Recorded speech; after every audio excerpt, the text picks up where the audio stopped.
Hey guys, so where I am at the moment, is I'm very much so in this place of a passionate pursuit of His presence. I think regardless of where we find ourselves or what we find ourselves doing, the life that is promised to us on earth is that Holy Spirit is always with us and that His presence, is always here.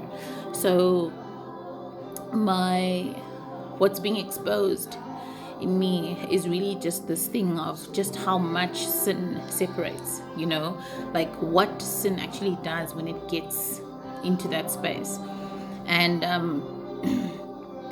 I think there's also just this really strong conviction in my heart in terms of how we so casually address sin.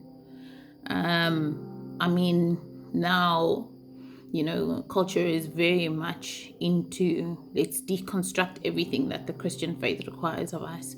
And I'm going to borrow the words of Michael Miller. He says, there's nothing wrong with deconstructing it, but that deconstructing what you believe and why you believe it should be unto something, and that unto for me is I really just find it being, yes, deconstruct, but deconstruct unto intimacy with Him, unto getting to know Jesus, unto knowing who He is, and the ways that my heart have been that my heart has been breaking in the past maybe 2 or 3 weeks or so has been I want to share a few of them with you, and I challenge you as much as I challenge myself in these.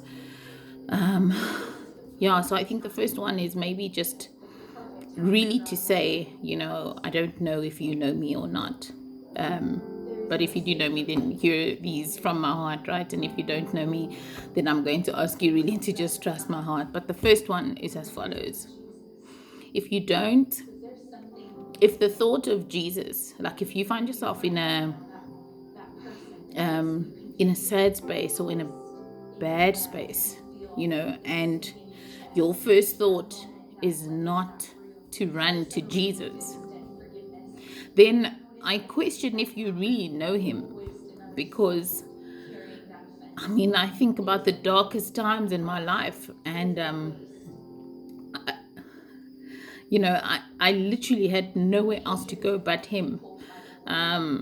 So I want to use that really as an invitation to you to say, hey, won't you get to know Jesus? I understand that in the world there's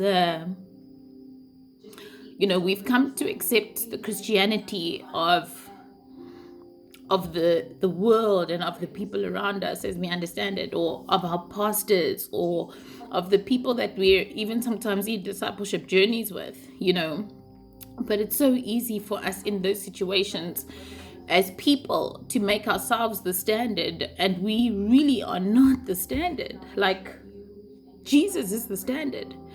When Paul writes and he says, imitate me as I imitate Christ, those words are ringing so much louder in my ear, because I'm just hearing how he's saying, look, I'm a person of faults. I'm a person with so many flaws, but there are things of Christ in me that I have to share with you that you can use to equip yourself so that you can build intimacy, with God Himself.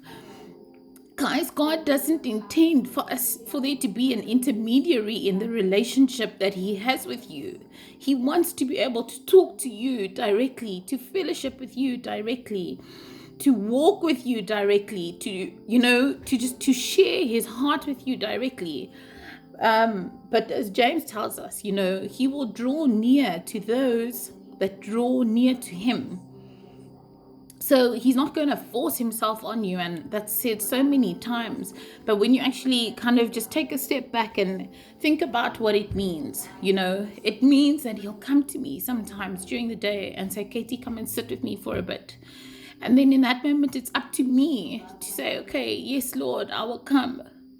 Or, nah, I'm busy with this thing.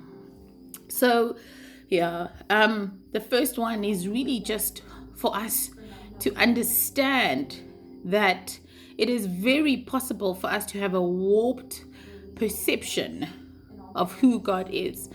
Um, and we need to break down those walls or those structures so that He can actually come into those spaces where, in the moments that we feel like, oh, I should take off running, instead we'll turn around and we'll take off running towards Him. Okay, so that's the first one.